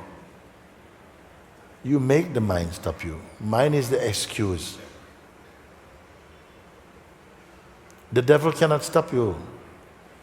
If there was a day that he has to give an account, and God said, why did you not wake up? I gave you so much opportunity. He says, him, that one there with the horns. You stopped them? I didn't. I just did what you told me to do. Try to misdirect them, but if they are strong, they will overcome you. I just did my job very well. The power is with you.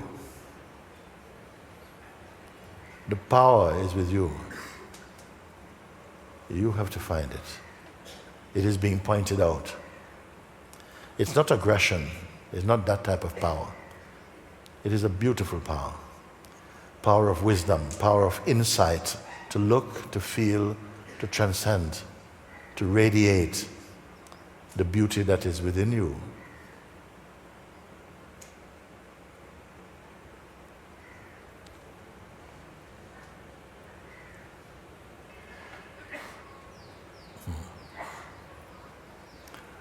This season, you completed. We go away back. This season, you completed. You completed.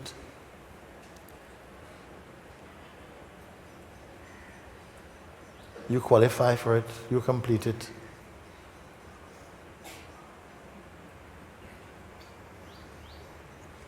I love you. I love you too. Thank you. Easy. All this is expression of the love that is our being. Come together to find that thing which is imperishable. Because everything, human beings, we are working, living, prospering, fighting also, building, creating, but almost everything we do is perishable. It's perishable. Okay? Find the thing which is imperishable.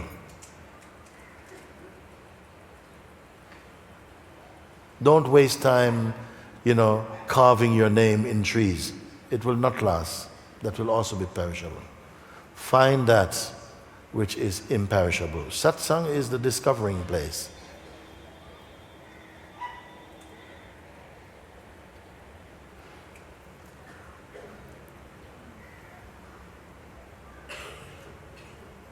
Have this attitude in your heart. I am chosen for freedom.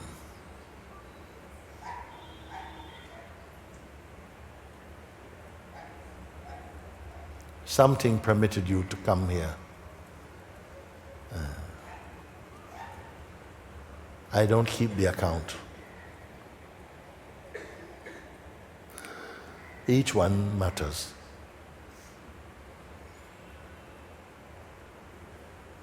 Okay. Thank you.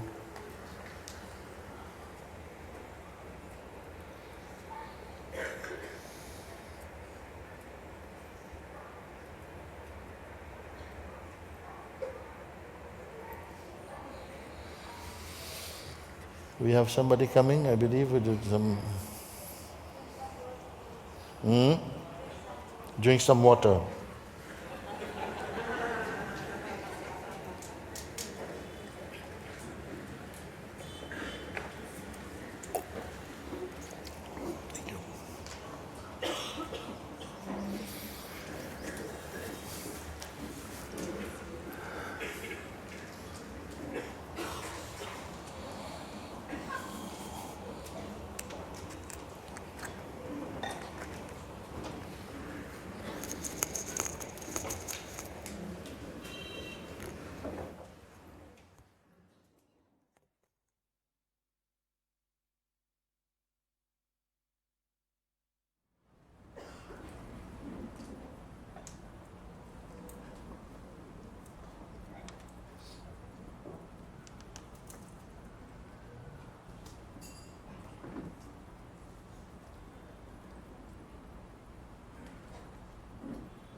गुरु का दर्शन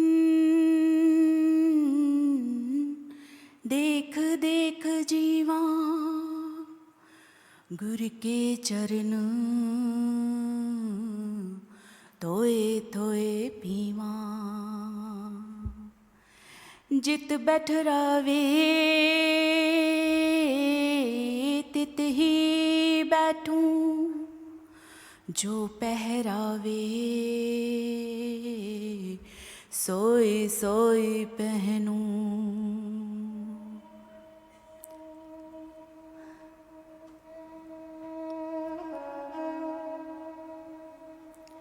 मेरी उनकी प्रीत पुरानी, बेचे तो बिक जाऊं।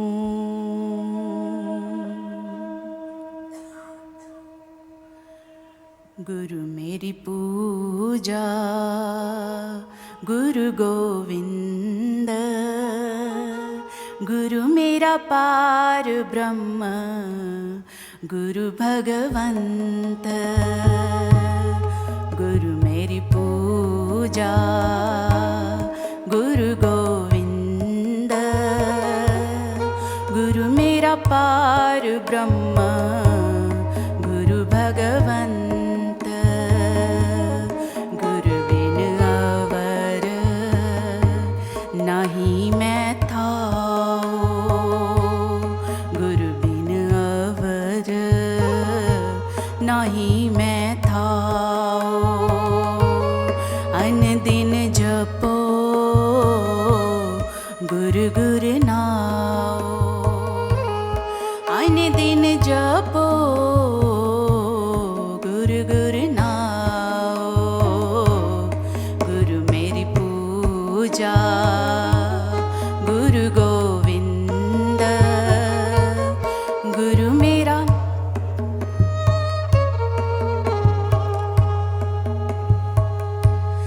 अंधकार में गुरु मंत्र उजाला।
create recollections by short films. This is your pen. Yeah. This one also.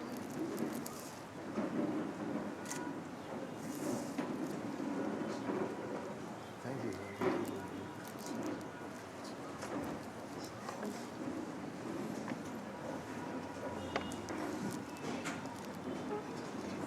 Small gift from California. This is the big cap which can fit your hair in. And a scarf too.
One of the flowers. You can't eat it though.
I received this thing from the B12. Okay. This she forgot yesterday. She didn't find it. She couldn't find it yesterday. Okay. And how you take this one? Once a day. Once a day. Sometimes twice a day is also. This side, eyes extension is excellent. I would like to send you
Yes, so all your satsangs and every studio, and now I'm here.